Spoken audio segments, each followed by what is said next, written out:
So the SEC is unique. A lot of people don't know this, Josh, but the SEC has the power to control speech more than any other arm of government.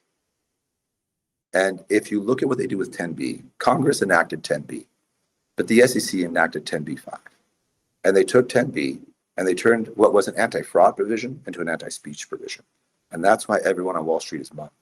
People are afraid. You look at huge hedge funds, their websites are one page. They don't say anything. Everything's a black box.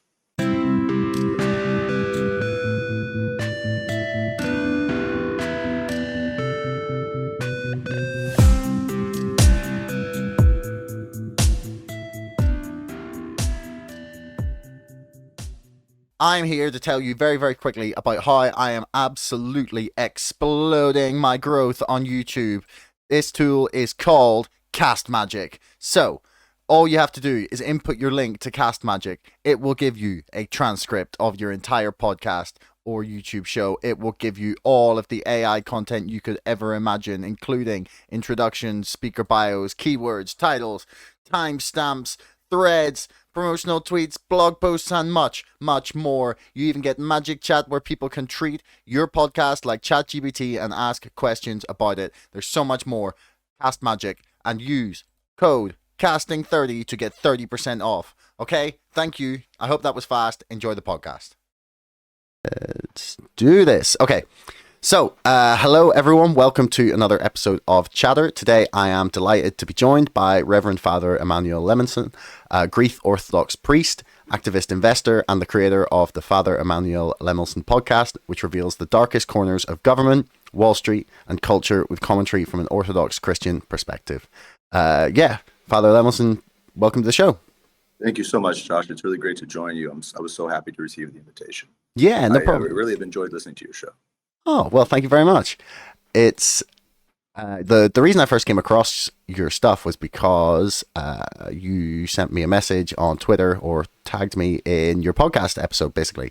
And I took a look and definitely think we're going to have some interesting discussions on that. I'll just pull it up on screen here very quickly for people who want to see it. I'll put the link in the description below.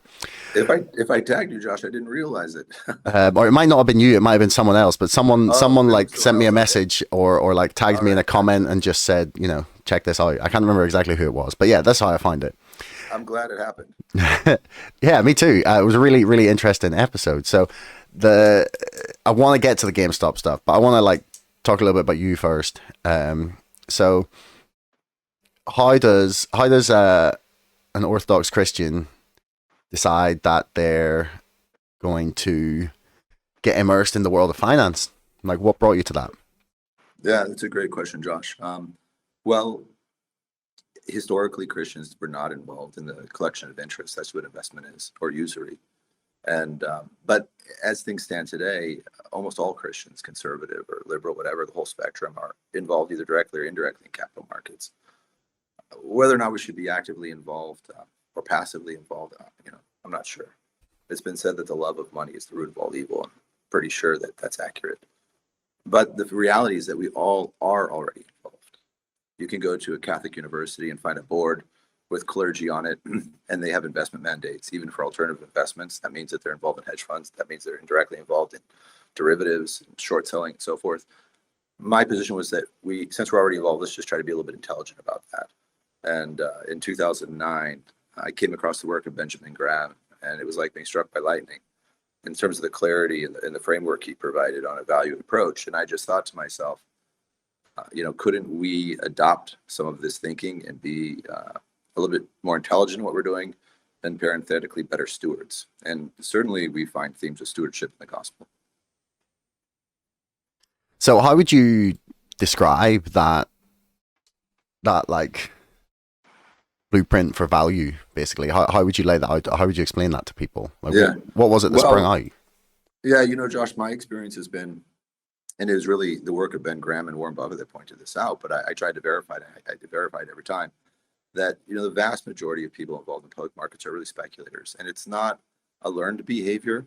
It's not like you go to a certain business school and you learn to be a value investor or you learn to be a speculator or something like that. It's a personality type in my experience. And it just so happens that a minority of people are wired a little differently and they look for value instead. And value is associated with investment, and speculation is associated with different activity. And for the speculator, even if you look at the root, the etymological root of the word speculation, it's really looking ahead. It's looking forward. It's thinking that if I pay X amount today, tomorrow will be X plus 1. The investor has almost the inverse of that. They say, if the price is X today, if I can pay X minus 1, I have a margin of safety. And maybe it's not really X, the value. Maybe it's X minus 0.5. But if I pay minus 1, then I have some safety in my commitment. So I can afford to be wrong, essentially. This is often described by Graham and Buffett as buying a dollar bill for 50 cents. So it's sort of the inverse of speculation. And I think that's very appealing to people. Warren Buffett, in his essay, The Super Investors of Graham and Doddsville, describes it beautifully. If you haven't read it, read it. It's like a 10-minute read. But if you look at the people who've been consistently successful over a very long period of time, they're almost all value investors. I don't think there's any speculators on the Forbes 400 I'm aware of. But there's a few value investors. And so I think that either takes with people right away. It really clicks with them right away, or it just never does. It's like, as Buffett says, it's like an inoculation. And I wasn't convinced of that, so I tested it. And sure enough, I could write till I was blue in the face about the value we were finding and the commensurate results we'd get. But either people got it right away or they just didn't get it at all. So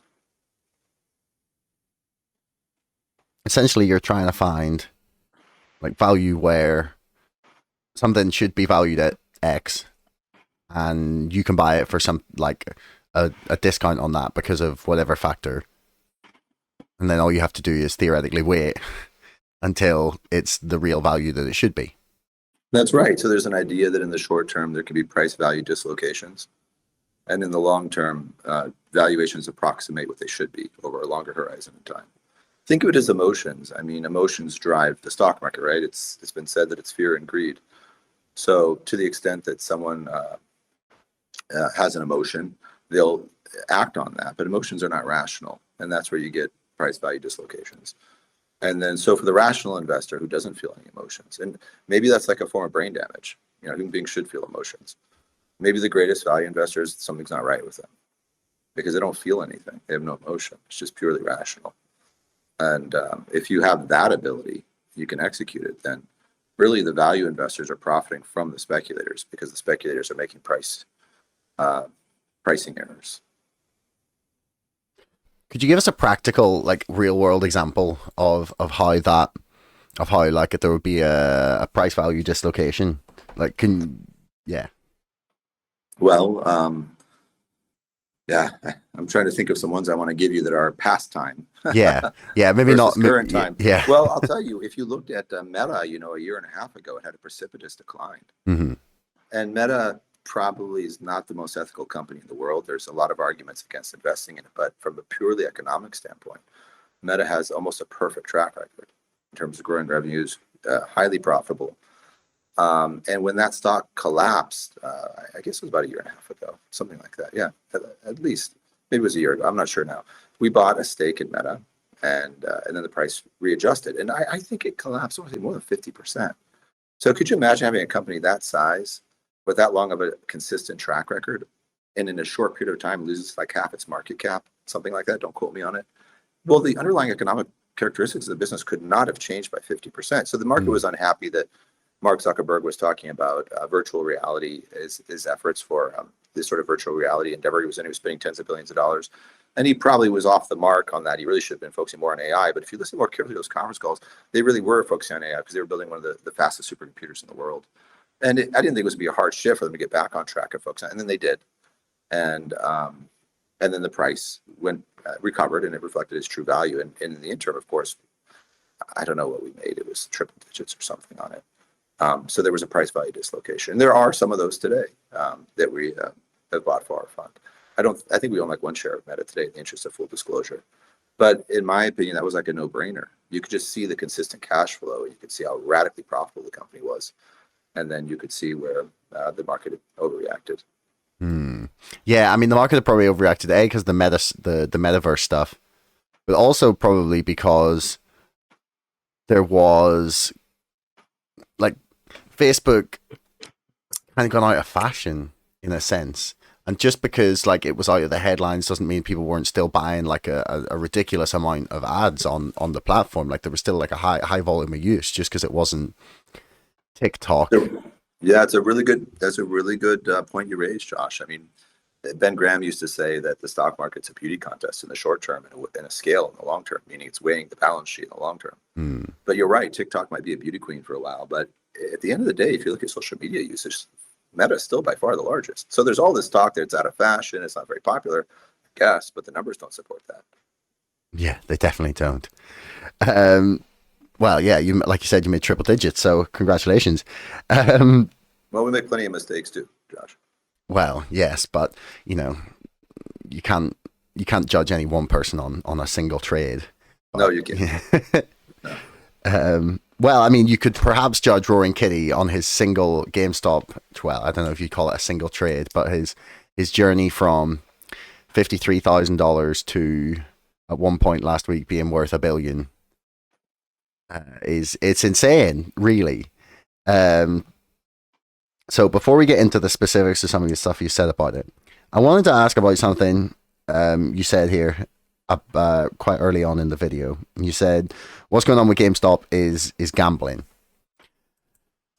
And a lot of the sentiment that I've written about in my book that's coming up, pre-order it, everyone. I'm sure people are sick of hearing that.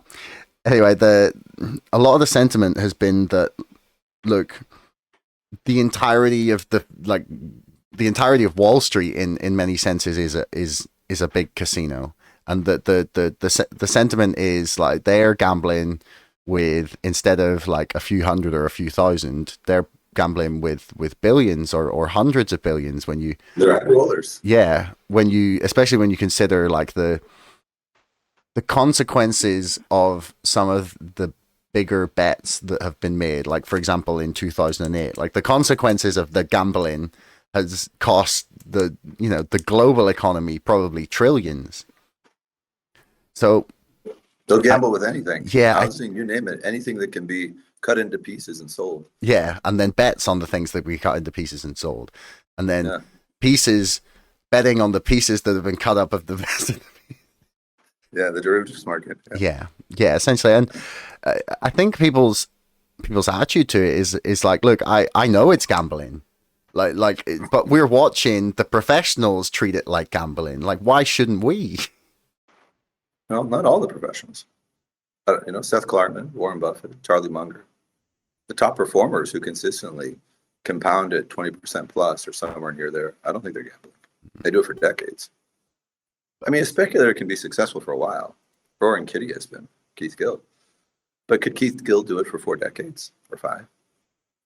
And at the end of the day, I mean, if you look at Berkshire, compounding at 19+% over, I think, 5 or 6 decades, it wound up being just over 2 million % return, I think. I haven't looked at the financial statements of Berkshire in a long time, but you can verify those numbers. But I think when the S&P 500 return was 20 or 24,000%, it was like in the millions for Berkshire. So you can get big returns by compounding, but there has to be consistency. There's this adage about, be willing to get rich slow. People wanting to get rich fast it's usually the death knell. Oh, we'll see if Roaring Kitty recover. They just read some headline today. He lost. But what did he lost? Like 150 or 200 million or something since the peak, or a couple hundred million. Well, I mean, if he was worth close to $1 billion, he's lost about 700 million. Well, we shouldn't even call that a loss because he still turned into 300 million, which is still incredible. I have to say it has entertainment value. Just watching the Twitter feed, and I'm not going to lie. I mean, you watch it, it's like a study in sociology. I think so. Sociologists would have a heyday with what's going on. Yeah, I mean, watching right in the book has been infinitely fascinating. It's amazing to watch. It sounds like you're going to be an expert on it, Josh. I don't know about an expert. What I say, you're going to call me out if I make a mistake. No, there's people. Do you know what the funny thing is there's people that are so like, I can understand like, some financial concepts and stuff, but like there's people who are invested in this who are like deep experts on trading, and I'm like they're pointing at things like, and I'm like, look, I understand that what you say, this thing can affect this thing, and I kind of get that, but I don't understand how or why. There's a lot of things been bandied about naked shorts and short sellers, and how positions can be hidden and rolled over endlessly, and in theory all Sure. of it seems very possible. Like Dr. Trimbath just explained to me, well, so yeah, they can just roll over failures to deliver indefinitely. Like there's Mhm. no mechanism by which they can be forced to close out their fails. And they can also call in shares whenever they want. That Yeah. are so short. I mean, brokers are probably, as a group, not the most ethically minded industry in the world. No, but I mean, I think the people like if brokers have lent out shares, they can call them back. But I think I always ask why they would bother, if because the brokers aren't like they're holding the shares on behalf of others, so they're not the ones who are going to benefit from like the price action, especially in zero Well, they do commission with trading. rehypothecation.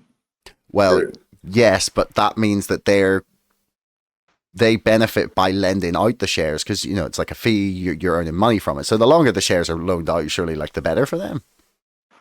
Yeah. Yeah, which is There's a lot of misaligned incentives, though, Josh, once you're inside the industry. Mm. I marvel at how much clients don't see. And we try to tell our clients everything. But when I first reluctantly got involved on a professional level, it wasn't really my intention. Initially, I was more interested in the academic side of security analysis. It was just publishing articles, kind of like you. I love to write. And then people just really pushed me to start a fund. And but then when I saw what you could do, the abuses you could take on, the way you could mislead and take advantage of clients, and they would never know, I was shocked. There's a great book by a guy named Fred Shrewd called "Where Are the Customers' Yachts." It's a great read. If you haven't read it already, it's worth a read. It's a classic, and it's also a very funny book. You could probably read it at night, because things don't change. I think that book was written, I want to say, in the 40s or 50s, but it's every bit as relevant today as it was then. Yeah, I'll definitely look that up.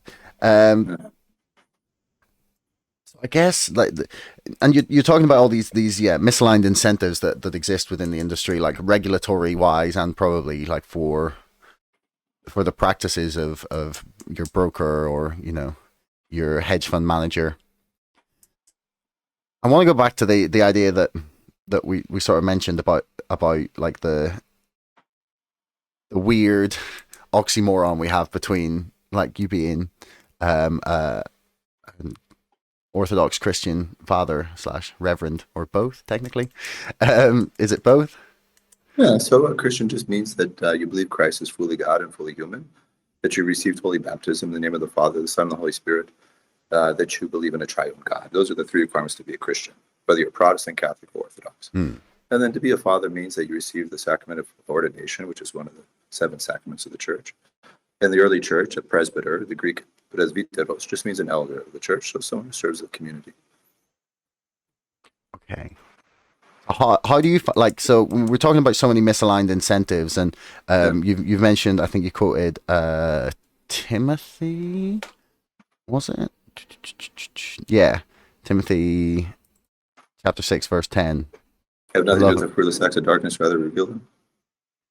No, okay, maybe this is misquoted. But for the love of money is a root of all kinds of evil. Oh, right. Yes. Yeah. How do you like? Do you find there to be like did you have qualms about getting involved in this industry, in actually taking part of it, given the perhaps questionable that definitely the temptation, but just the questionable morality of an industry based on speculation? It's there's no, I think the Bible is like fairly equivocal in like God and Jesus' sort of dislike of like bankers and people becoming like obsessed with money, and that seems like what the entire industry is driven to support. Like, did you find qualms morally with getting involved in that? Well, Josh, I'm a sinner, to be sure. But I don't think my sins primarily are in my lay vocation on Wall Street. If I was like Wall Street, they would embrace me with open arms. But look what's actually happened to me. Spent 10 years in a fight with Big Pharma, the SEC. I've been ripped apart in the media, the global financial media. I don't know anyone. I wouldn't wish on what's happened to me on anyone. I'd like to believe that is some indicia that I haven't become like Wall Street. Spent years writing articles, teaching. I don't know, I posted like 200 articles. My goal has always been to try to teach people to be better stewards. My entire ministry, I was ordained, I guess, 13, 14 years ago. I never collected a paycheck, ever. Served the poorest communities, built churches. Short selling, I don't know. If you find something that's wrong, that's unethical, and you have a fiduciary responsibility to your investors, I don't see an ethical problem with selling it short and revealing it, especially if it's fraud, because then you've done multiple good things. One, you've exposed something that's wrong to the market that needs to be exposed, and you've also earned a return for your investors. So, I don't know. God will judge me in the end, but I hope that I'd never succumb to any temptations on Wall Street. I'd like to believe that. Maybe I'm wrong, but that isn't to say I'm without sin. That's hardly the case. I'm chief amongst sinners, but I hope not in that area. Hmm. So tell us a little bit more about your fight with Big Pharma. I read a little bit about it, but yeah, do you want to explain to people what's been going on? Yeah, it's what's out there publicly is only the tip of the iceberg. It's a fascinating story. So in 2014, long before anyone heard of Valiant Pharmaceuticals or Bill Ackman's involvement there, or Martin Shkreli, you might have heard those names. Yeah. Or you might have heard about the drug price abuses. Mm-hmm. I had criticized the work of a company called Ligand Pharmaceuticals in San Diego, California, a public company. I wound up publishing 5 reports, 56 pages. I made over 950 allegations of business accounting and securities fraud. They were selling a drug, Promacta, for Hep C patients. Hepatitis C prior to the pandemic was the most deadly virus. It was killing more people every year than any other virus. But it had been cured by Gilead. Yeah, I was going to say, isn't Hep B curable, or Hep C? Because Hep B you can't cure, but Hep C you can. Yeah, now you can. Yeah, it was a real problem before that because it would cause cirrhosis of the liver. Mm-hmm. And the liver is an interesting organ because it's the only organ in the body which fully regenerates once it's damaged. So it started out with finding accounting improprieties. The company was insolvent, and they were doing bond offerings, and they were making it sound as if they weren't insolvent. And I began to reveal what I saw as accounting frauds. And again, I made over 900 allegations, 950 allegations of discounting. Security fraud. I gave 11 interviews on the radio, and the company didn't like that very much. Now, they were licensing this drug to one of the biggest pharmaceutical companies in the world, Novartis. Novartis was making $1 billion a year off it. It's now $2 billion a year off a drug which has no value, no therapeutic value. It's not even a drug. They call it an indication. And there, for whatever reason, in the pharmaceutical space, there's just an enormous amount of fraud. And at some point, the pharmaceutical industry went from investing in curing diseases to symptoms maintenance, which they set up like an annuity. And some genius in some pharmaceutical discovered a really wonderful piece of legislation called the Orphan Drug Act of 1983. And incidentally, the CEO of this company, Ligand, his name was John Higgins, is the man that put Martin Shkreli in business. Basically showed him the ropes, showed him how you can take an old redundant drug with no real value. Actually, the drug that Martin Shkreli exploited actually did have value, much more than Promacta. And Martin Shkreli made all the headlines. Oh, he jacked the price up 5,000%. He's preying on the sick and the dying. But Martin Shkreli was a red herring. The big boys were making billions off different drugs. Doing the same thing. Shkreli, correct me if I'm wrong, but the Martin Shkreli thing, he went to jail for 7 years. Yeah, but he went to jail for 7 years for threatening. No, Hillary he got Clinton. his bond revoked for saying he was going to pluck a hair of Hillary Clinton. Yeah. No, he offered money to people for it. Yeah. That's what it was. Yeah. Which was really, it was really political satire. I mean, it's remarkable that his bond was revoked for that. I mean, I don't think any normal person would have had their bond revoked for political satire, but not well thought out. An interesting thing about Marshall, he's a very smart young man. I think he's misapplied his intelligence, but he's of Albanian descent. And incidentally, I was assigned to the Albanian diocese. So it was a story I followed. You know, most of the Christians, not most, but a part of the Christians in Albania are Orthodox. Mm-hmm. And I happen to serve the Albanian diocese, even though I'm half Greek.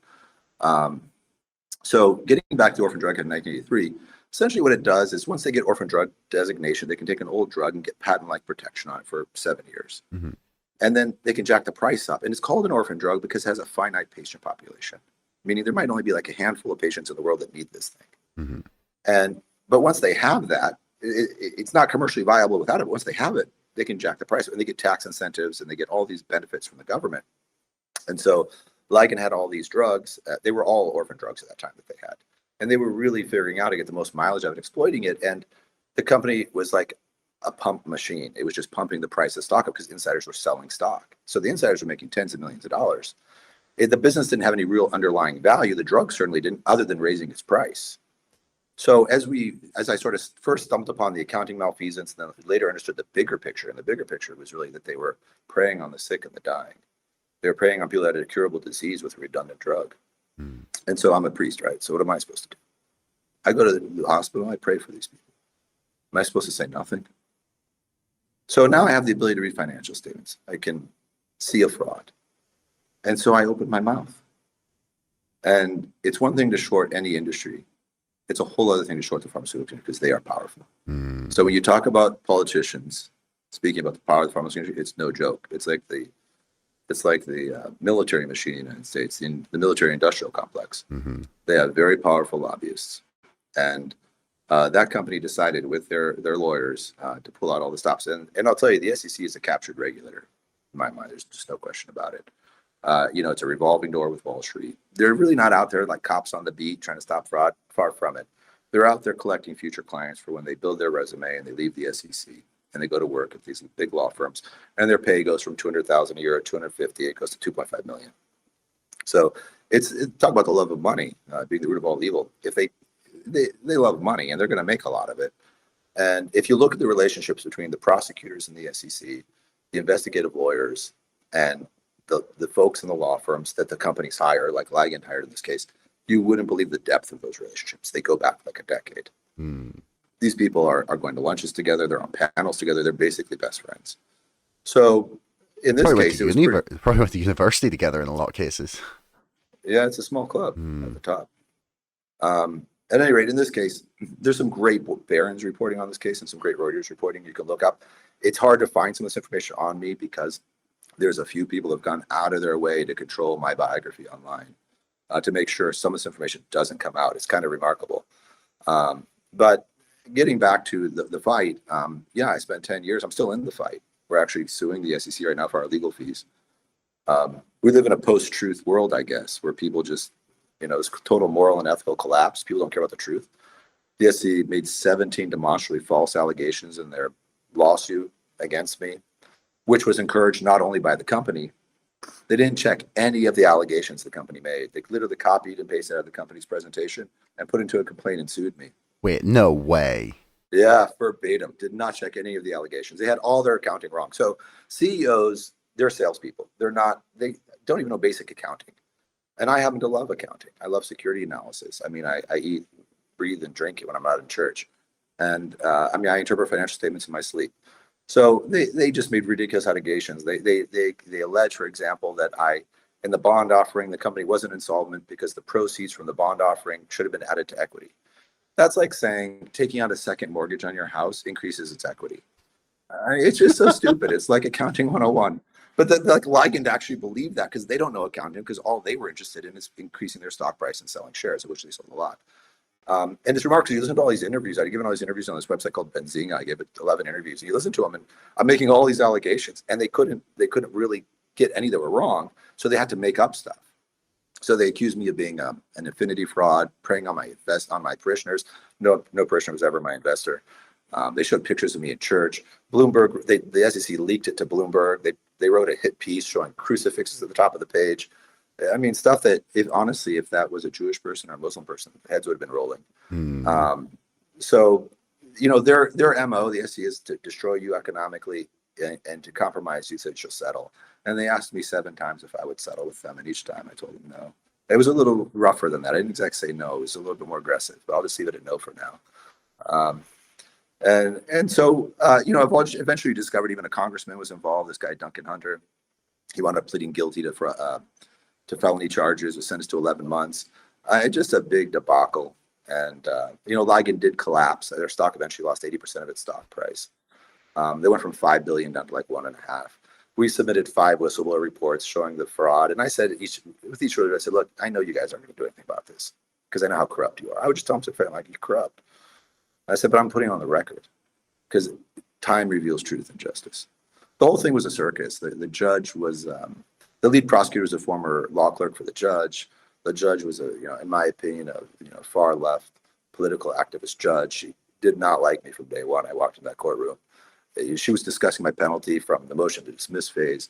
I mean, look, I don't know what you think about Donald Trump. You may not like him or not like him, but when you look at his prosecution, I watch those things. I'm like, oh, I know exactly those plays because I've lived through all those plays. And the idea is destroy you economically, destroy your reputation, make it impossible for you to do business.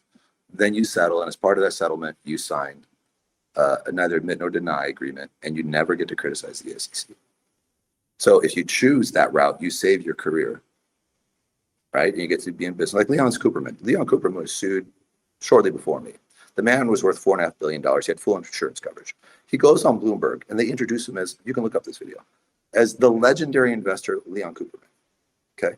He gets on Bloomberg, and he starts crying because he's losing $250 million a year in fees. I'm like, Leon, seriously? Your insurance company is paying for your defense. Even if you're losing a couple $100 million in fees, you're still worth $4.5 billion. And that's the power of the SEC. And that's also the power when people truly do love money, is that they will compromise. And the world is full of people who will gain success through compromising. And so I'm on year 10 of my fight. Now I'm suing the SEC. We've got more coming. I'm not going to talk about more stuff coming. It's in the pipeline. So I'm not going to talk about it. We took it all the way to the Supreme Court. In the end, the jury rejected all the allegations of fraud. They found 2 misstatements, which about a different company I never traded in called Viking. It wasn't a public company, which is remarkable because the SEC had never in the history of the SEC ever brought a case like this. I fully disclosed my position. I disclosed my identity. And a third statement, a purported misstatement on a call. It was a 1.5 second comment where I reiterated what their IR rep had told me. And in the discovery phase, it showed that he did not disagree. He had said that. The CEO agreed he had said that. And what the SEC does when they go into court, or the government, DOJ probably does the same thing, they just throw everything at a jury. And this jury was taken down from 12 to 6. Easier to get a finding of liability with 6 people than 12, which is incredible. A jury should never get down to 6 people. They confuse the heck out of them and say, look, we got a misstatement. A misstatement about a company I never traded in that wasn't even public. And the SEC didn't argue that they were necessarily false statements, but that they were true, but somehow misleading. For example, I said Viking is not going to conduct, this company was called Viking. I didn't trade it. So Viking is not going to conduct preclinical studies or trials. You go in there, S1, it says it right there in bold.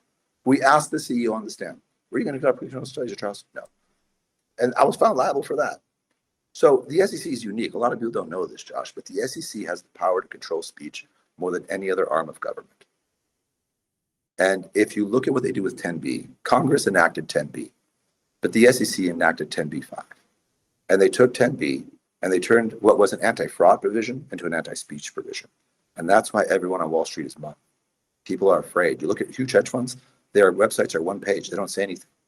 Everything's a black box. But what we want in financial markets is transparency, right? So you go and you be as transparent as Father Emmanuel, and look what's going to happen. This was a quote from one of their emails. They said, quote, we want to silence them for good. What does that mean? There was another whistleblower in Vermont who lived just miles from me, had 4 kids just like me. He criticized it. He threatened to file a whistleblower report on another pharmaceutical company in San Diego, not far from Ligand. They hired a hitman, showed up at his house as a cop, arrested him, took him down the street, put a bullet in his head. What? Yeah. So if you think there is an evil and darkness on Wall Street, there is.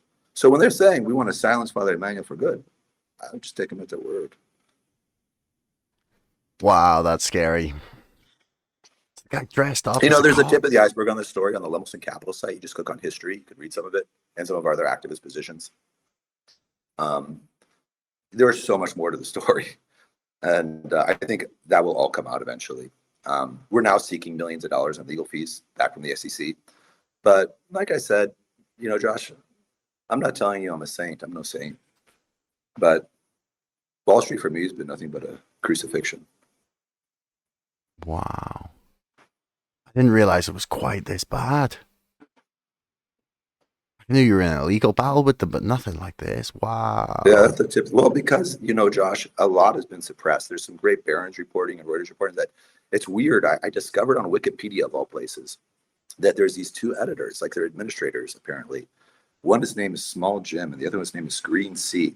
And for like a decade, they've controlled my biography. It's weird. I see like people editing my page and like trying to add references, and like these people always remove it and control it. It's bizarre. And I thought, who would be doing that? Either these guys have some sort of weird obsession, or they work for Ligand, or they work for the SEC. And It's hard to talking of say. Wikipedia, just a fascinating part of the story is that this council, the council that Ligand hired. So initially, the Ligand went to the SEC in Boston, and they wanted them to charge me. And they're like, "What are you talking about? We're not going to charge the guy." So they fire their law firm, and they hire this guy named Brad Bondi. It's the brother of Pam Bondi in Florida, Rep. Pam Bondi. And this guy's connected, and so I'm in this deposition in California, and I'm in the men's room. I don't even know who the guy is. I know the Ligand's counsel. We're at the urinal, frankly. Going to the bathroom. The guy looks at me and he says, "Hey, I read your Wikipedia page." I go, "Okay." I'm like, "Who is this guy?" I was just listening. I didn't say anything. I go out of the restroom, and my lawyer said, "That's Brad Bondi. That's Ligand's counsel, lead counsel." I go, "Oh, really?" But it got me thinking. I'm like, "Well, who is he?" I Google. Oh, he has a Wikipedia page. So I looked it up. Turns out this guy has authored his own Wikipedia page, right? Using all of his own references, and he's a contributor for Bloomberg. So because the guy talked too much, we learned that actually the SEC investigators had leaked this investigation to Bloomberg in 2016. And they wrote this hit piece. They did a whole interview and everything on TV. I said, "Look, if you guys are going to go after me like this, put me on TV so I can speak." And they're like, "Oh, no, we're never putting you on." And because there's two stories you can tell, right, Josh? You can tell the story of the corrupt priest who loves money. That's an easy story to tell. Or you can tell the story of maybe the priest who rejects Wall Street and happens to like security analysis. Maybe he's even good at it. I don't know. That's a harder story to tell. It's not as exciting, right? It's hard to digest. So anyways, I look at this guy's page, and turns out that on the very same day, he's meeting with the heads of enforcement for the SEC, which are his buddies. He writes Wikipedia pages for them too. The same day he's meeting with them about me. So we've now tied him through a Wikipedia breadcrumbs to the SEC on the very same day to his pals at the SEC. So for these guys, you have to understand, he's friends with Hester Pierce as commissioner. For these guys, like, pick up the phone, like, we got to take this guy out. We got to silence him, and it gets done. Nobody looks at the evidence. They don't worry about the evidence leading them to a conclusion. They try to twist the facts to lead to the conclusion they've predetermined. And despite the fact that they see probably as an army of accountants, they made the most radical and outlandish allegations in their complaint, and compared me to notorious fraudsters and so forth, even though all of my allegations were borne out. I mean, literally. So Ligand's investors would go on to sue Ligand for billions of dollars, accusing them of fraud. 7 other short reports would be published, including by Citron, making the same allegations. It's basically what's called an alter ego. So Ligand would hatch these new IPOs, like Viking or Celos or all these other companies. And in the IPO, they would be the buyer of the shares. And then they would sell their shares as the primary owner. So it's basically just churn, right? Complete churn. And so I wrote 2 letters to Congress about this fraud, and that just pissed them off even more. And I told the Attorney General that the SEC was investigationally incompetent and financially illiterate, which are true accusations. Yes, I would say they pretty much hated me along the way, and probably still do. It's like an obsession. I think they visited my website. We counted over 700 times over a period of years. They just couldn't let go. Wow. It was not normal prosecution. I think it was persecution, but we'll say prosecution. It was not normal prosecution. And it was noted there's a lot of great articles from Law 360 noting just how, this litigation really stood out. Have you noticed any change in the way the SEC has acted since Gary Gensler has become commissioner? I don't pay too much attention, to tell you the truth, Josh. I don't find them to be very interesting people. Fair. No, I was just curious if there'd been like a change in the way they'd spoken to you or dealt with you, maybe. But maybe you haven't had like a huge amount of like direct. Well, they continue to lie. One of the remarkable things about the SEC, they put out multiple false press releases about me. Like right after our trial, they put out a false press release saying I was found liable for a scheme to defraud. That was the first allegation that the jury rejected. The jury rejected all the allegations with the word fraud in it. Every allegation involved the word fraud, they rejected. They found purported misstatements, which the SEC argued were probably just true statements that somehow were misleading. I don't know how that works. And then malinformation. Take that down. That's demonstrably false. They did the same thing in their earlier releases, completely false press releases. And the guy who comes out and puts his press release out, it's their new head of enforcement. And the previous head of enforcement was working for one of the biggest law firms in the country that represented, guess who? Novartis. who's making $1 billion off Promacta. He goes to work at the SEC as the head of enforcement, and the first case he approves, as far as I know, was SEC versus Lemelson, who's saying what? Promacta has no therapeutic value. It's just nuts.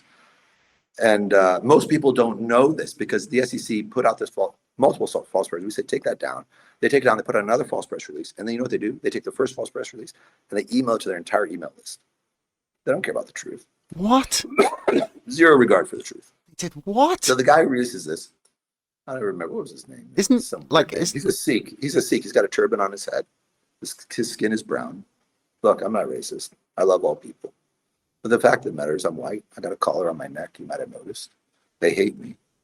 And I'm thinking, in my deposition, you know what the lead investigative attorney asked me? She actually said, do you think you're Christ?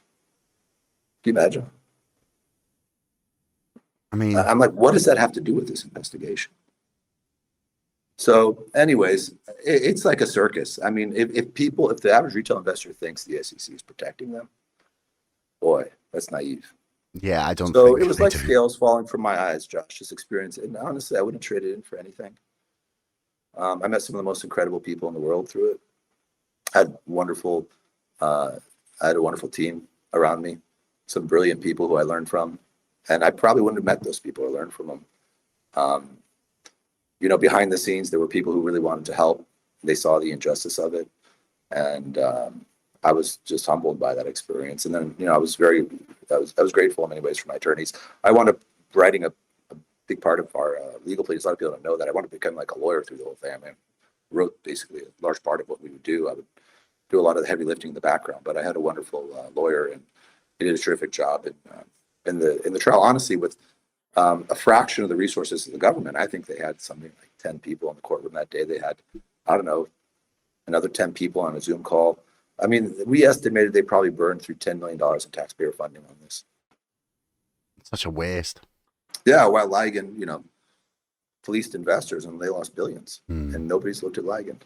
No one ever will now, because Ligand has sort of regulatory immunity. Because if you go out and you call me the fraud, then you can never call Ligand the fraud, right? Why not?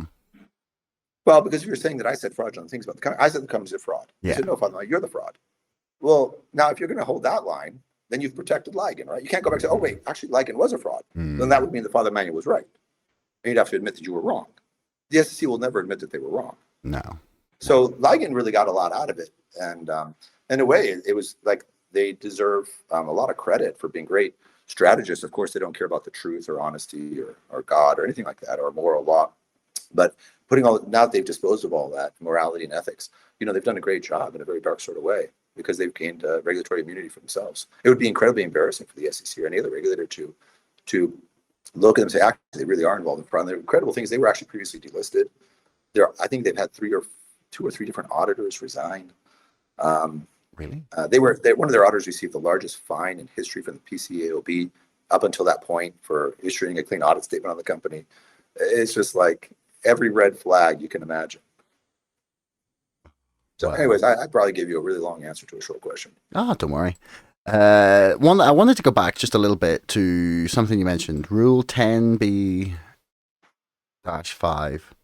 Definition and role in securities fraud. Sorry, I'm just reading the Investopedia definition here. It says Rule 10b-5 is a regulation created under the Security Exchange Act of 1934 and targets securities fraud. It makes it illegal for anybody to directly or indirectly use any measure to defraud, make false statements, omit relevant information, or otherwise conduct business operations that would deceive another person in the process of conducting transactions involving stock and other securities.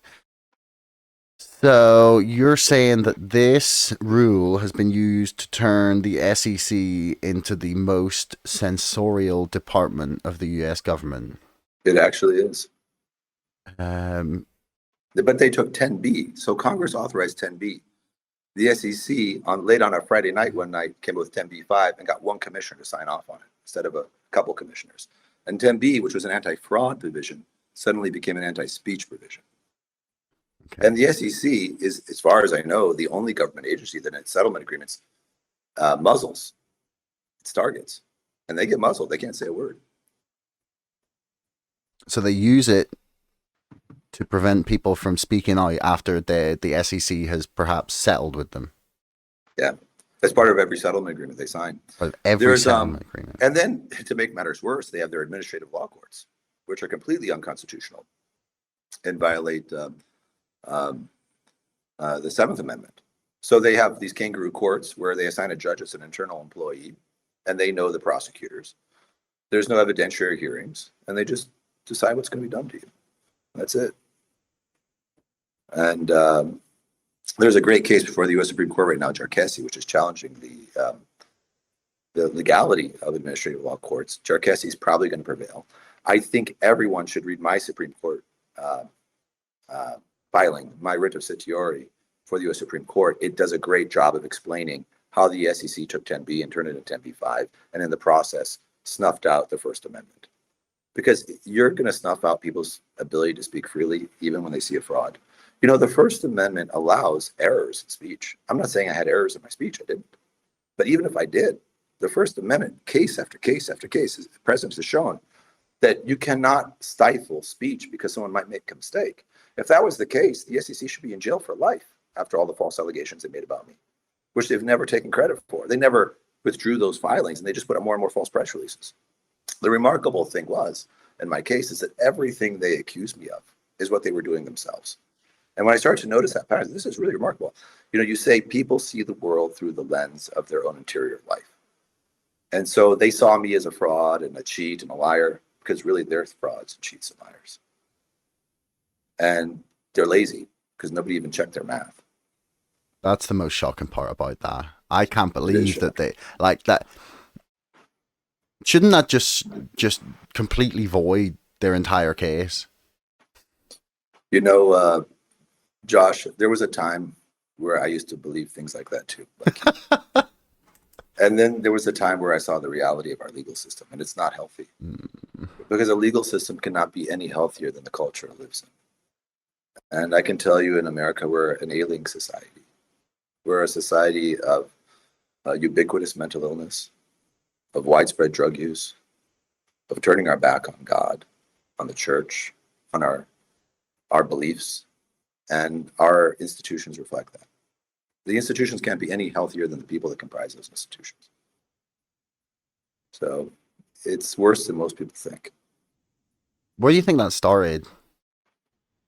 Like ailing society? Well, you know, my position, as you might guess, is that, you know, if we turn our back on God, you know, when we turn our back on God, He's the source of all life. He's the source of the moral law. The law begins with the Ten Commandments in the Old Testament. And then in the New Testament, we even hear of a greater law, that mercy triumphs over justice. We are becoming increasingly, not just in America, but in Europe as well, so highly secularized. We're becoming like neo-pagans. You see people that worship trees.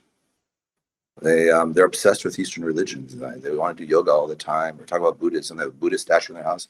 And I say to them, do you even know anything about your own religious background or tradition? I mean, the Christian world is so magnificent. It's built the greatest societies in the world. And we turn our back on it. We turn our back on God because we're sinful. And because repentance is difficult. It is and it isn't. It seems difficult till we try it. But as St. Augustine says, our hearts are restless until they rest in thee, Lord.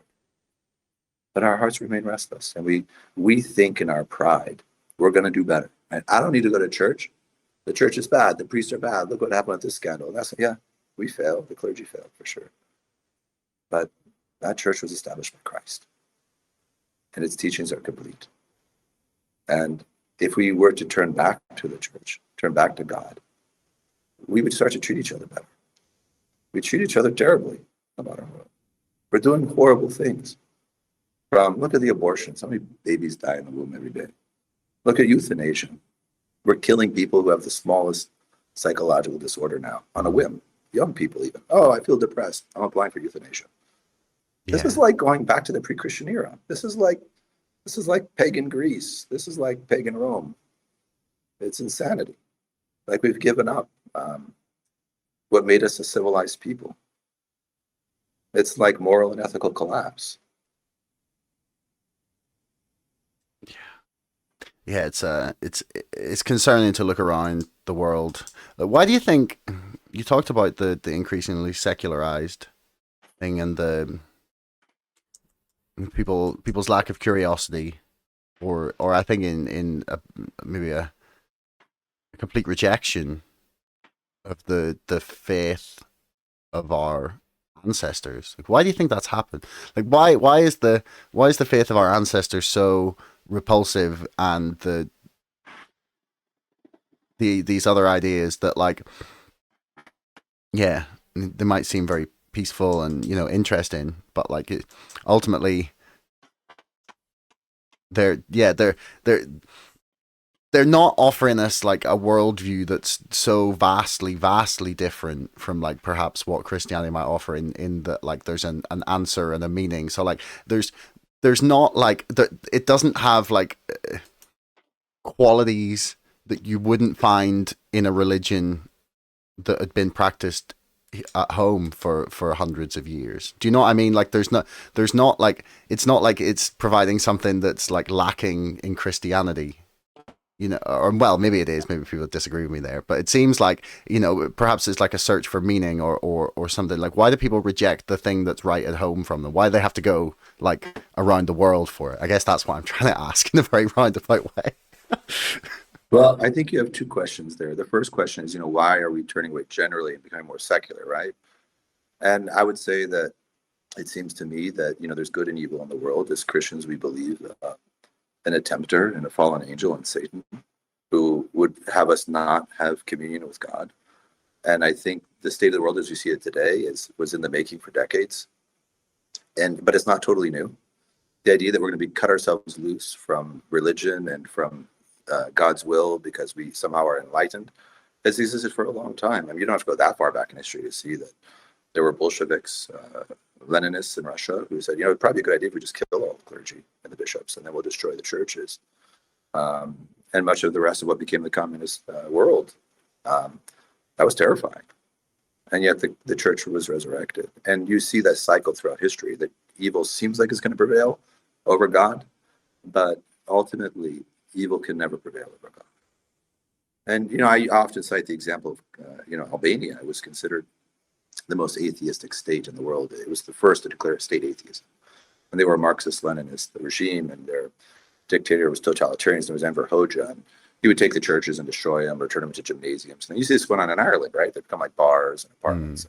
I don't know, they might put a bathroom where the holy altar was. Who knows what they're doing? And I think pride is pernicious, Josh. We think that we know more, we see a little further. We're not so naive as to believe in this God guy and his only begotten son. And in terms of, why people are turning away from Christianity and looking to the Far East, you could go to any university in the world, and I'm pretty sure the School of Theology is the smallest. In my school, it was. I think there were 5 or 6 people in School of Theology as an undergraduate, and the other one were women, so they could never be ordained clergy. I was the only man. And that was, I don't know, I guess I'm an old man now. That was 25 years ago. And all of these universities were formed around the church of Richmond. So theology was the mother of all disciplines. Everything else was a handmaiden to theology. Psychology, philosophy, literature. Now people will do anything to avoid. In fact, it's the lowest paying major you can study. I found on some studies. People will study lower than philosophy. On some lists I've seen, yes, it's the lowest paying. So people, they say, well, all the religions are equal, kind of like you were alluding to a little bit. I don't know if that's what you meant to say, but they all kind of, this idea we all believe in the same God and they're all good. That's not exactly accurate. The religions really have some very significant differences between them. And the one that really stands out with Christianity is that the founder of Christianity, Christ, is the only founder of a religion claimed to also be God. And he lived a very different life than, say, Muhammad or Moses or the Buddha. So I think it's a little naive for people to say, well, they all do good, they all seek the good. Well, my thought is, how much have you really spent thinking about this? Or is it just sort of a popular thing to say? I mean, from what I was trying to get at is that, like, okay, and I'm not saying that's what you were saying. Oh, I think more it's what I was trying to say was that people, that atheism is almost the norm if not the norm, in a lot of Western nations, and that like Definitely you could, a persistent agnosticism, at least. yeah, and you could I think attribute. statistically, atheism is probably not as big as people think. It's pretty extreme to go all the way full atheist, but there's more and more atheists, I believe. Yeah, I think people aren't as atheist as they think they are, actually, in a lot of senses. What do they? What do they say? There's no atheist on a sinking ship. Like, It's so true. But I think what I was trying to say is that, like, you could attribute people looking to other religions to outside of, the more traditional ones in the West as people rejecting set like that, atheism or agnosticism, and searching for something that provides like a framework for meaning beyond, humans are an accident and we're all just here.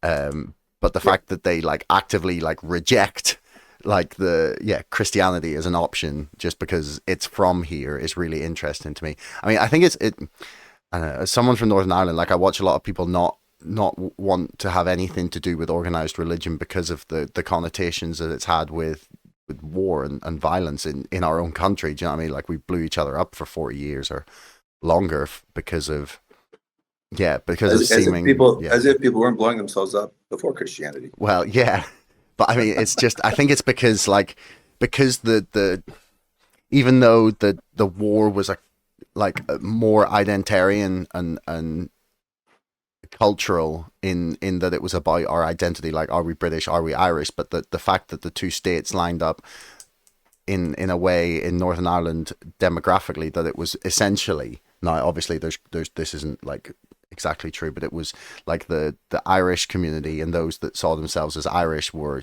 Catholic, and the Protestant community were those that saw themselves as British and loyal to the United Kingdom. And that's why like the war became, whilst we're actually still the most like religious country in the United Kingdom, like I think that the fact that the fight was so associated with like Protestants versus Catholics and not like, say, British versus Irish in a lot of senses, that still is very pervasive for people of my age, that they've seen that all they've heard about and grown up hearing about is how awful things used to be when we used to fight over religion, Yeah. But then, Well, the thing is, when we talk about, we were talking a little bit earlier about, what Satan is. We believe he's a fallen angel. So someone can only become really, really bad if they first really wanted to be good. And, or if they first really were good. And, the risks are, the further you go on your faith, it really requires greater and greater degrees of humility, because otherwise it can become demonic, for sure. I mean, killing in the name of Christ, what could be more demonic? And, I think we just have to be so vigilant and really turn carefully to the teachings of the church, because the church knows all of this. The church in her wisdom has seen it all before. And when we start to think that our will is going to be done first and foremost over God's will, when there's no sense of surrender, when there's a sense of my will is greater or I'm wiser than the church's teachings of 2,000 years or the lives of the saints, we make a mistake, because that's what the saints were teaching us in their life, in their witness, is not to make these mistakes, so it doesn't end in bloodshed, a horrible bloodshed.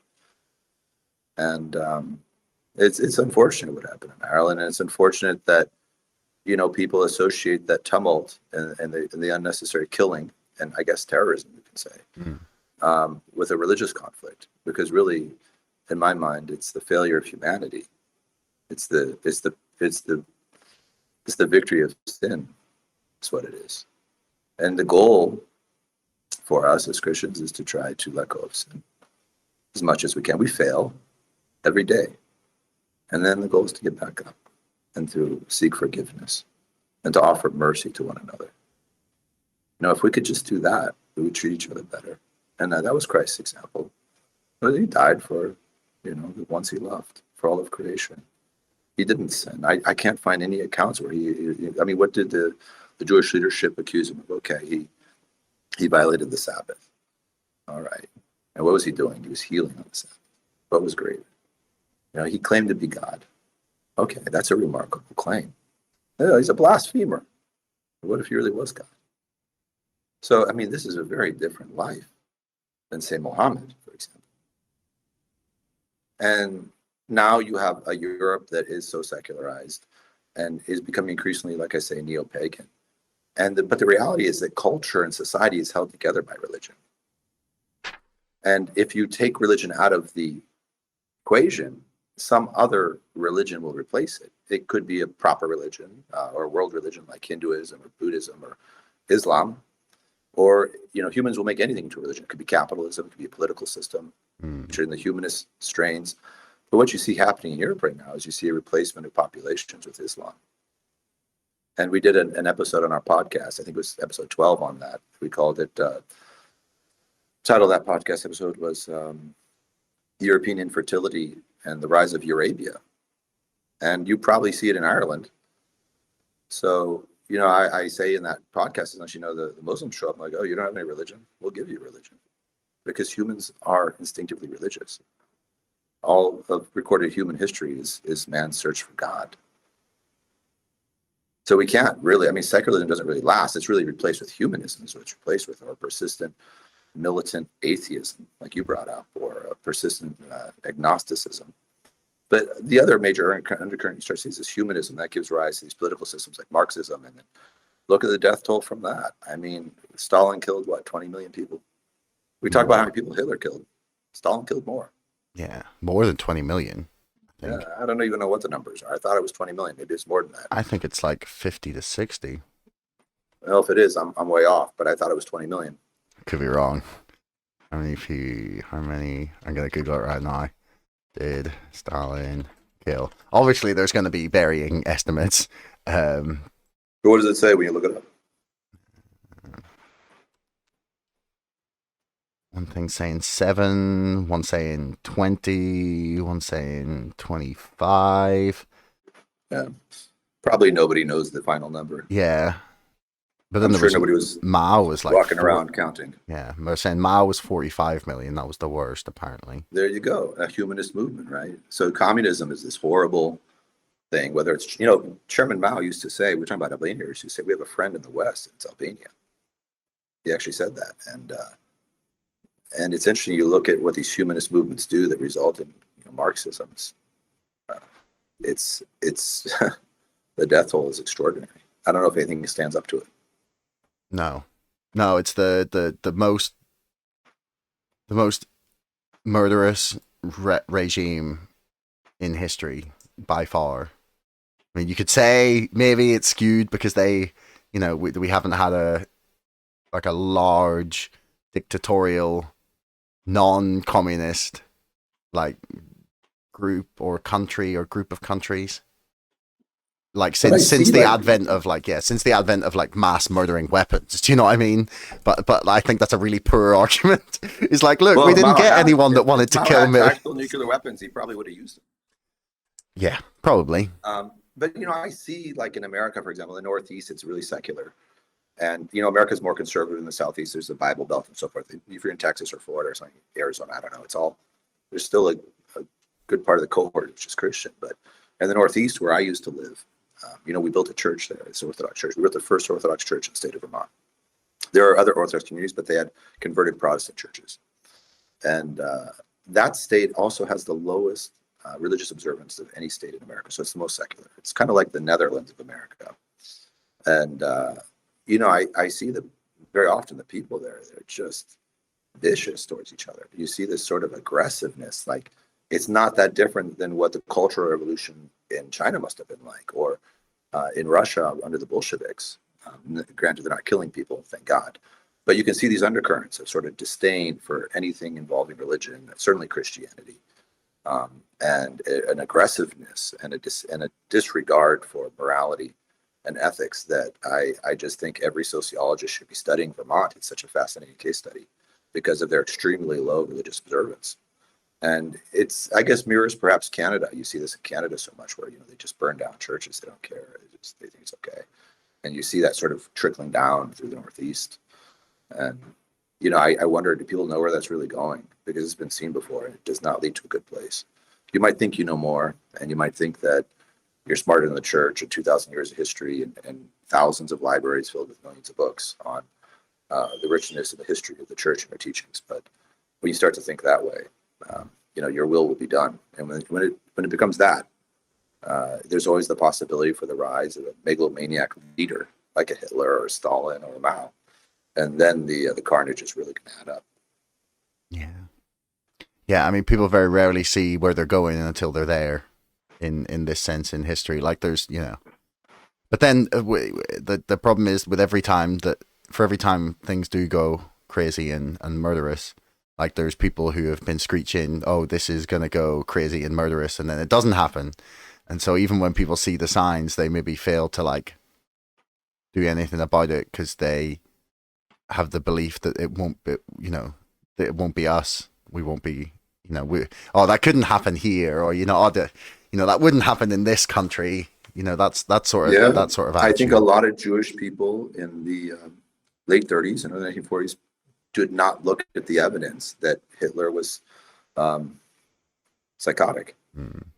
And even though the evidence was probably there, enough evidence to realize they need to get out. I think when something is so big and so bad, we tend, as humans, we just tend not to look at it. We just don't want to look at it. We don't want to believe it. And a lot of terrible people can get away with a lot of terrible things because they understand that psychology, the psychology of denial. And it's interesting, as I went through my own this long trial with the SEC, it's funny, we're looking at photographs one day of all the people on the SEC side and the Ligon side. And, these were presumably the good guys, right? Because I was the fraud and they were the good guys. And they would all be smiling, and they had like really bright smiles and white teeth, and their hair was done perfectly, really good. And they sort of look like all these pictures on the Lemelson side. Excuse me. Nobody looked happy. They all look a little jaded, kind of mean. I shouldn't say jaded, not really jaded, but like they had seen too much already. They knew, and so it's funny. I think. The people who talk a lot about God are usually pretty far from it. That's what I found. And the people who talk a lot about evil and darkness, it's because they've gone through it. They have a chance of being a little closer to God because they know what they don't want. They know where it leads. I guess that's why you see so many people who find religion at their darkest moments. Yeah. And then it gets. I think in a lot of cases it gets dismissed as tactical or cynical almost, or calculated in like I'm going to rehab my reputation kind of way. You ever see the movie with George Clooney, Oh Brother, Where Art Thou? Yeah. That scene where he's going to get hung at the end, and he finally finds God and he starts praying fervently, and then the flood comes and he gets saved. He doesn't get hung. And the other guy said, I thought you didn't believe in God, or something to that effect. And he, oh, no, I wasn't praying. After he's saved, it's a great example of what you're talking about. But the key is to be able to maintain a life of prayer and an orientation towards Christ, even when the good times are rolling. That's the key. And not just, you might have a moment of poignant suffering, and it might open your eyes, because we really do see things more clearly when we suffer. That's the real reality of life, is suffering. But the goal, the pearl of great price, is to hold on to that at all the times. Ooh, we've run quite a long time past. I didn't really ask that much about GameStop. I wanted to can I ask you one more thing about GameStop? Sure, then we'll finish up. I know we've Absolutely. talked. I didn't realize how long we've been talking for. So the main thing I wanted to pick up on in the video you made was that you were talking about how it's averaging, the company GameStop is averaging 1 cent per year in earnings. Well, that was before their most recent earnings report, where they showed a significant deficit. Yes, true. That was the previous report. There had been, over the last couple of years since Ryan Cohen took over, there was some quarters with like significant losses, but I think what people have been looking at is that's like sort of, or the losses are decreasing and counteracting or combining with profitable quarters, and like the company's doing better. I wouldn't say it's doing amazing, but it seems to at least be moving in a direction. And what you'd said was that you felt that DFE was essentially, what? Roaring Kitty, sorry, DFV, Oh, okay. Roaring Kitty was Okay. basically like pumping up the stock and to potentially profit himself in order to sell, although he didn't sell hilariously, but that there was no there's not a strong underlying value to the company. And the responses I've actually seen some people saying to like some of the stuff you posted about it was essentially that the bet is that the underlying value is in the 5 billion they now have in cash, and Ryan Cohen working for free. He's not taking a salary as CEO. The fact that the insiders on the board continue to like add to their positions, whilst the company might be raising money. Like it's the insiders aren't like selling off the stock in the way that you were talking about one of the cases earlier. And essentially that the belief is that Ryan Cohen is going to turn things around beautifully. And I wanted to get like your thoughts. Like, is that being delusional? Is that believing like our own investment thesis? I don't think it's delusional, Josh. A visionary CEO can do amazing things. Look at Howard Hughes. For all of his shortcomings, he achieved amazing things. Elon Musk, I don't necessarily like citing Elon Musk as an example, but I think he has a great business mind. And he's achieved some pretty amazing things. And Tesla lost money for many, many years, but he was ahead of the curve on that. I think he's ahead of the curve on X too. Again, I hate using him as an example because this guy runs around with a Baphomet suit on with a cross upside down. I wish he wouldn't do that. I hope he's just confused and lost. But if we just isolate his acumen as a businessman, it's he's a visionary. And so is Ryan Cohen a visionary? I'm not sure. I don't follow him that carefully. Was he involved in Bed Bath & Beyond at one point? Did he go in and pull out? Yes, he went in. Yeah. And he did the same thing essentially they did with GameStop, because before he invested heavily in GameStop, he was looking at it. Then he bought some. Then he wrote to the shareholders and said, "Look, I think you can turn this around." And then he ended up buying like a stake to that put him on the board. And then did he pull out before the bankruptcy? Is that what happened? Yeah, as far as I understand. So that's pretty weird. So it's like, did he make a mistake? Was it a manipulation? I'm not going to accuse him of manipulation. I don't know that much about the man.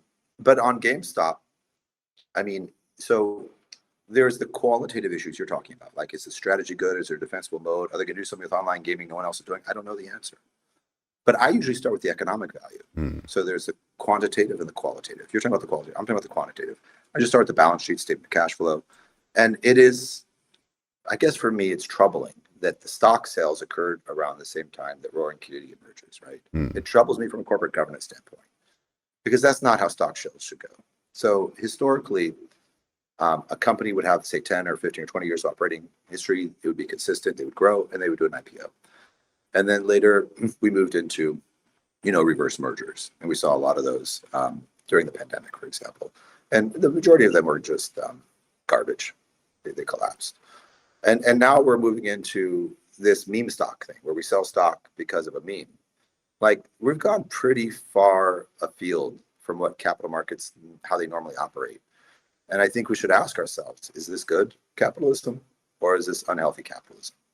I mean, I watched parts of the YouTube live stream with Roaring Kitty and Keith Gill, and I'm pretty sure he was trolling the whole world. I'm fairly sure that was an attempt to I'm pretty sure it was an attempt to show that he's not manipulating the market. Yes, that's okay. It sounded like a lawyer reviewed the talking points and what you have to say to make sure the DOJ and state attorney generals don't come after you, because he probably got really worried. Yeah.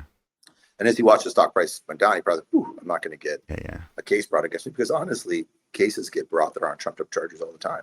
Look what happened to me. Could happen to him. He's a lot more high profile. But I found his speech to be incoherent. I found his appearance to be, if he really thinks his appearance is okay, maybe he's just doing that for show. To me, it looked like a person who needs to heal. He's wearing Band-Aids and sunglasses, and the speech. I think he's an intelligent man, probably. I think he was trying to look like an idiot. That's what I think. Maybe. I don't think he is an idiot, and I don't even think he's necessarily done anything wrong. Let me say that.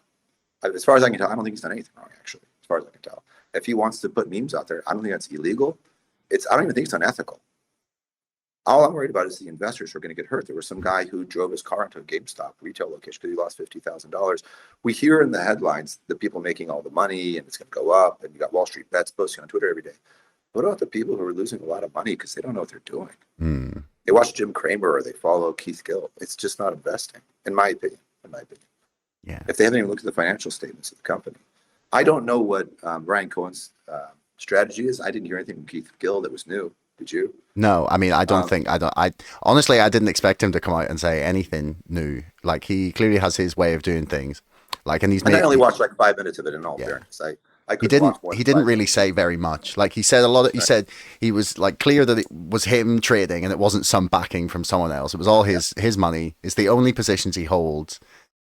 Which was like, I think he had to counter that, and then I think he was just like trying to seem like an idiot in order to prove that he's not like some messiah leading the charge, because all his previous like streams, like way before he became anyone, like they're all really technical, detailed, well thought out, well presented. He's a guy, he's like talking you through, like he's a financial analyst. He talks people through like a lot of similar things to what you had talked about in like deep value investing, and that's why he first got involved, which makes me skeptical that it's some sort of pump, because I think he sees something that, or at least suspects something. So I really don't know. I'm far too deep in the story to have like an objective outside opinion. You know, Josh, I think when people operate as a crowd or a group, they do things they would never do as individuals. And you see this in riots, and you see it in mob mentalities. People just transform when they're part of a large group. And I guess I would just say to the retail investors who buy or trade or whatever in this frenzy, just ask us, how does it make you feel? Do you feel at peace?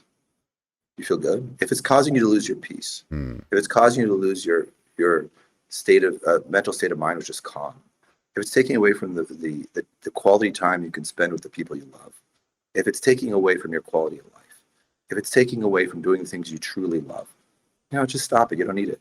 You can make money other ways. I suspect for a great many people, even when they're making money, their anxiety levels are going up because they don't know how long it's going to last.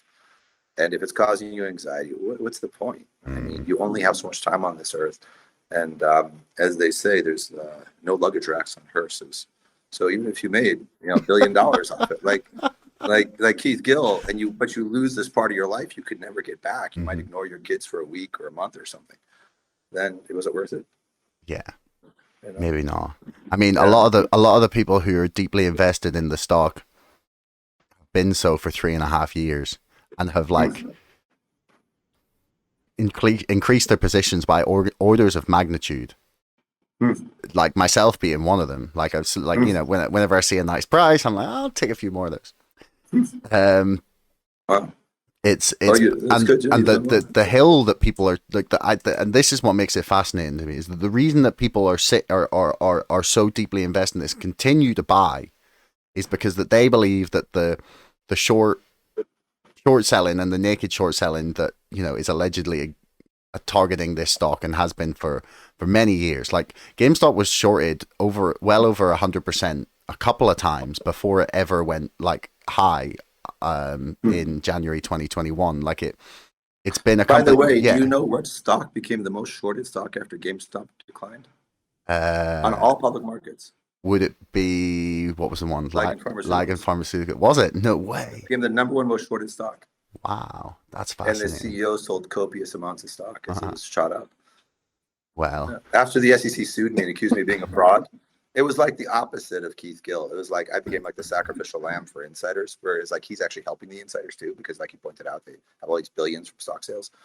Once the SEC accused me of fraud, the stock just shot up. They're like, oh, Lemelson's at fraud after all. It's safe to go back in the water. But it became incredibly, it's over 10,000, I think over 10,000 publicly traded securities. Ligand passed up GameStop actually. Wow. Actually. That's amazing. Isn't that incredible? Yeah. But I would say, that's, I think the big thing that jumps out to me of 2001 versus now is that you don't have 140% of the float still short. No. So it was like a mathematical certainty then, right? Yeah.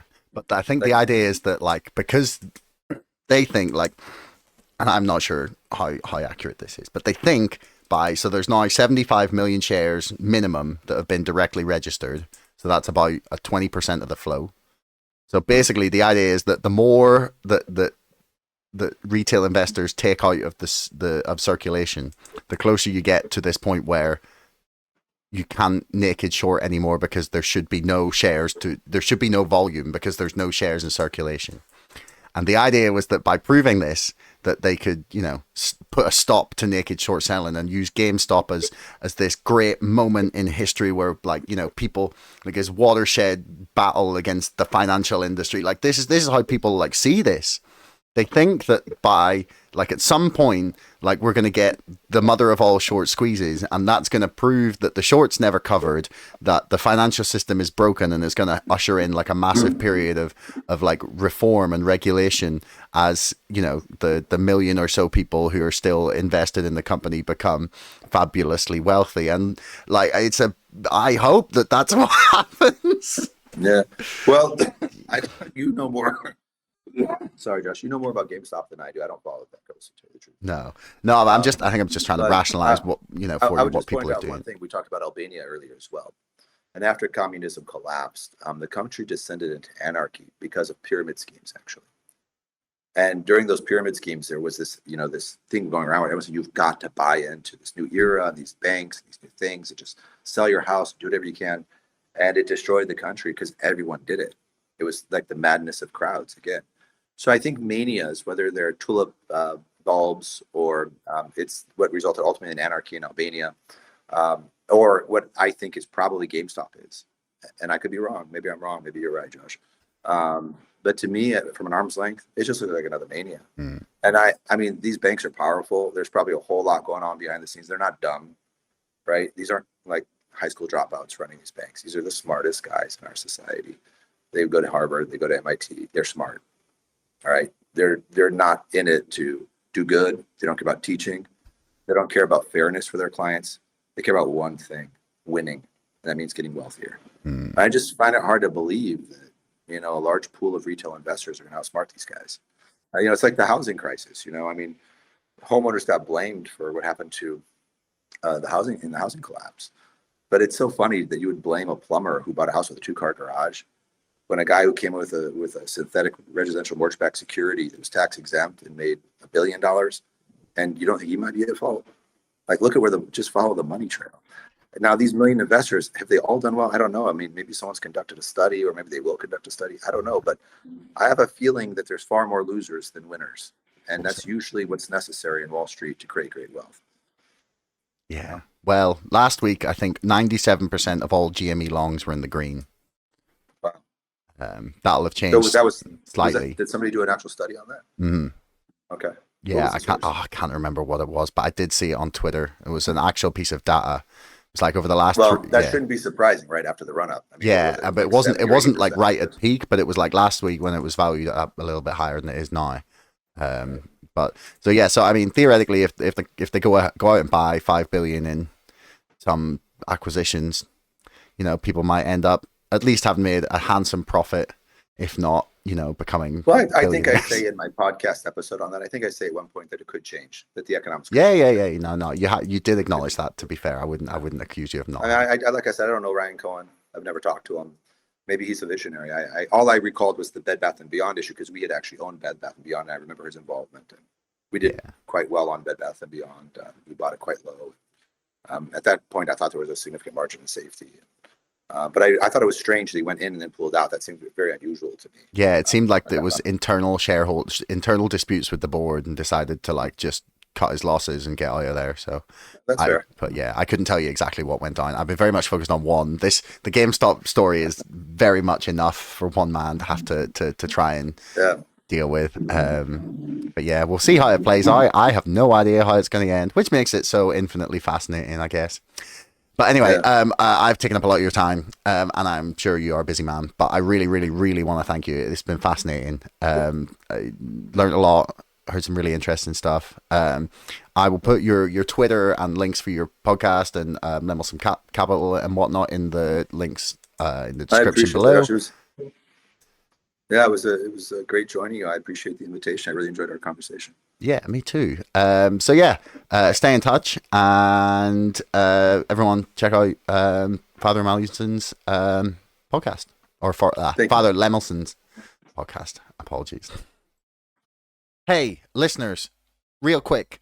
Do you ever find yourself sitting watching the stock market like this? Well, now you could instead be ordering my book like this.